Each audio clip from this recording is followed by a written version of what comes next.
Hi everyone, my name is Elizabeth Baker and I work for the Canadian Wildlife Federation out of Halifax, Nova Scotia. And I'm going to present a proposed framework based on the needs of fishers to ensure comparability of ropeless gear evaluations.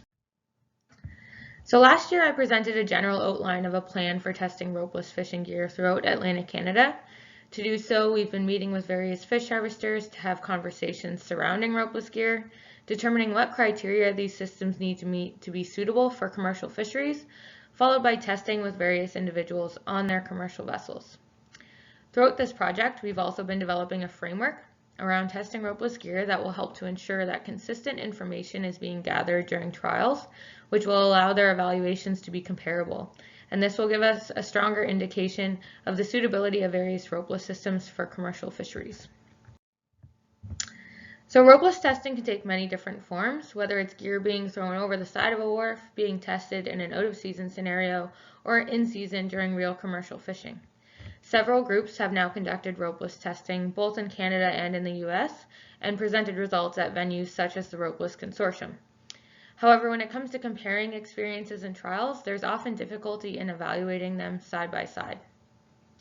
So to compare results from a trial, we need detailed information surrounding things like the crew's experience, what was evaluated and under what circumstances, as well as environmental conditions. This brings the question, how do we make these things consistent enough between groups and between trials so that we may be able to compile and compare the results in some way? This is where a framework comes in. By creating a standard set of evaluation metrics to be used when testing ropeless gear, we can promote the collection of similar information that can be later used to compare trials and ropeless systems. Not only will this allow for a larger database of results to be available for use when evaluating the suitability of ropeless systems for a particular fishery, it can also be helpful when new groups start to conduct their own trials and they need a starting point to use for recording and evaluating their experiences. So before jumping into the framework itself, I want to give a bit of insight into how it has been developed. So as I mentioned, since June of 2019, we've been meeting with various groups of fish harvesters and fishermen's associations throughout the Canadian Maritimes. In these meetings, we have a two-way conversation surrounding North Atlantic right whales, different mitigation strategies, and of course, ropeless fishing. We do a lot of listening to concerns and questions from fishers surrounding these topics and do our best to account for those in our work. Fish harvesters are some of our best allies in conservation, particularly this work involving entanglement, and it's integral that they are heard and that we place value on the knowledge that they share with us. These conversations have been a predominant influence over this framework. Since the Baker2020RopelessConsortium, we have also established a group of individuals who are testing ropeless fishing gear in their respective regions to discuss things such as methods, data collection, and experiences with ropeless fishing. And we are loosely calling this group the Ropeless Standards Group. We presented a draft of this framework to this group in the spring and gathered feedback on ways to improve on it. So what I'm about to present to you here was created using the input given by fish harvesters as well as feedback from the Ropeless Standards Group. So I want to start with the headings of the framework. We started with questions. These questions either came directly from or were derived from conversations with fishermen surrounding what they wanted to know when it comes to ropeless fishing gear. We then took these questions and determined what the specific function was that would tell us whether the question was being answered. Next, we determined what measurements could be taken in an at-sea trial when testing the gear in order to evaluate each function.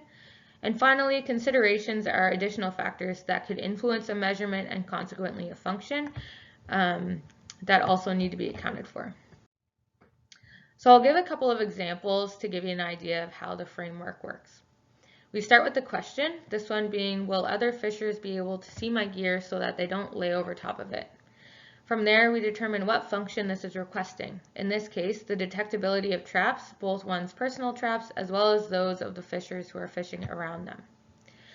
To measure this function is being fulfilled, we must have a couple of things checked off. Precise visual reference point on a map or a plotter available to all fishers in a particular area. We must have no gear interference upon hauling, and we should see no fake trawls being plotted on the program being used.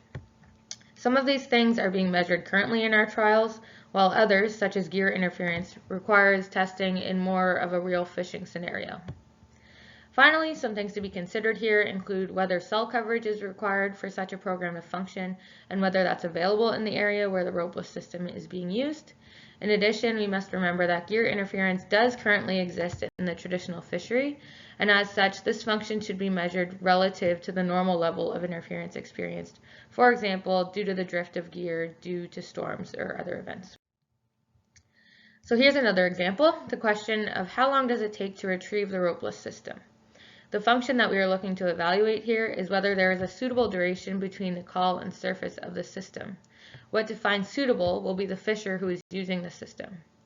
To measure this function, we measure the time between sending a signal to the system and retrieving the first trap.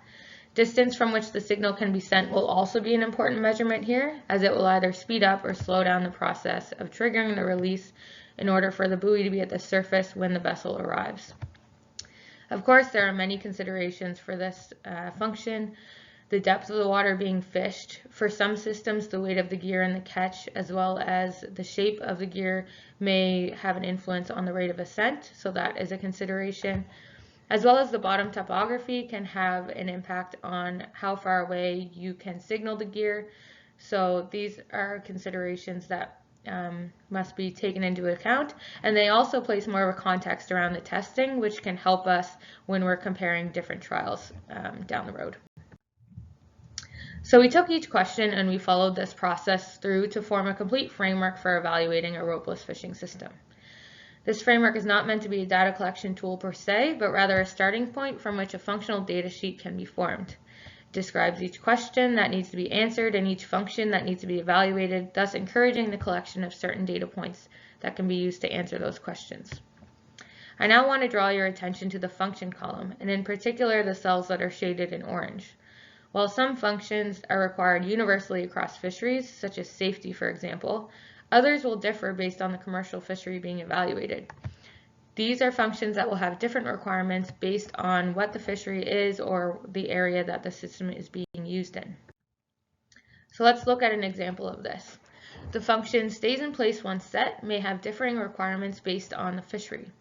A very densely fished area, for example, like Area 34 in Nova Scotia, may not tolerate much drift at all from a ropeless system, as it could cause significant operational issues.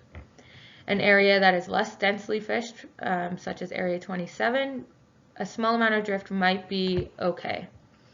And then there are other fisheries, the California Dungeness crab fishery on the west coast, as well as other U.S. fisheries and even other Canadian fisheries could all have different requirements and therefore different expectations of a ropeless system. This accentuates the need to have a full picture of how the gear is being evaluated in different trials, because the interpretation of suitable may be completely different from one fishery to the next. Because interpretations of the gear and expectations can differ so much between fisheries, sharing the data collected in a way that shows it relative to a real fishery is extremely important, and I want to demonstrate that next. So let's take two theoretical fisheries as an example. Let's imagine that two fisheries, Fishery A and Fishery B, each fish 250 traps, but Fishery A fishes those traps in 10 trap trawls, while Fishery B fishes all single pots. So in Fishery A, perhaps it takes 10 minutes on average to haul a string of 10 traps, and in Fishery B, it takes them about 2 minutes to haul a single trap using traditional methods. Now let's say fishing ropeless, it adds 4 minutes onto the haul time in Fishery A, but it only adds 2 minutes to the haul time of a single trap in Fishery B.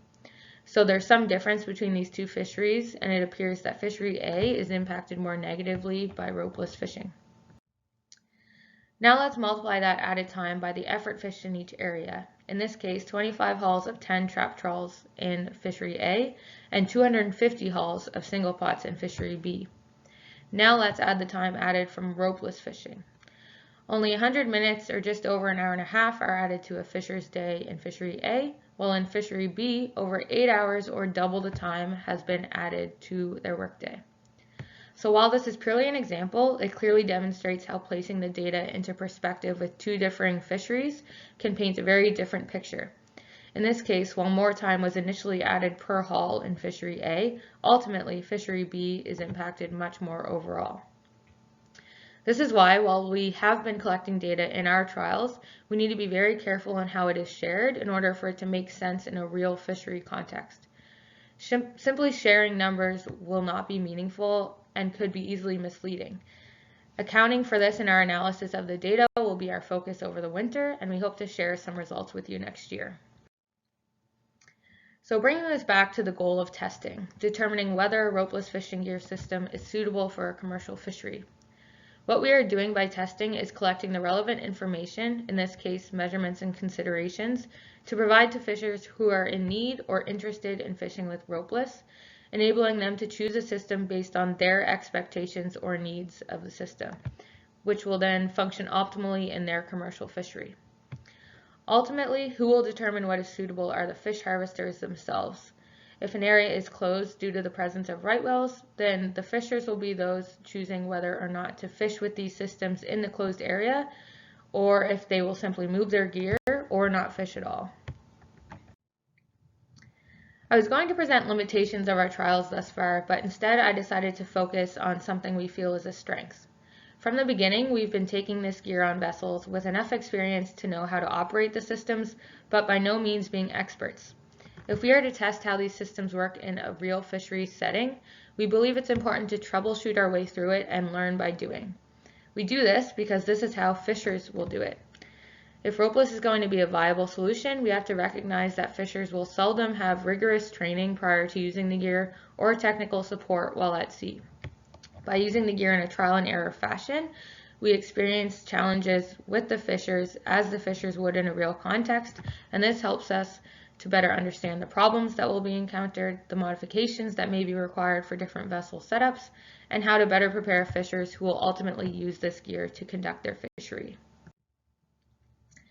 Just to end off, I wanted to give an update on our ropeless trials to date. Since 2019, we've conducted testing in 6 different areas with 4 types of gear, with deployment locations shown on this map.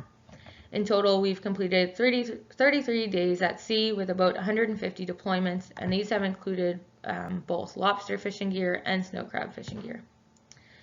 Next steps for us include refining this evaluation framework, continuing to expand engagement and testing with commercial harvesters, and of course, analyzing our trial data.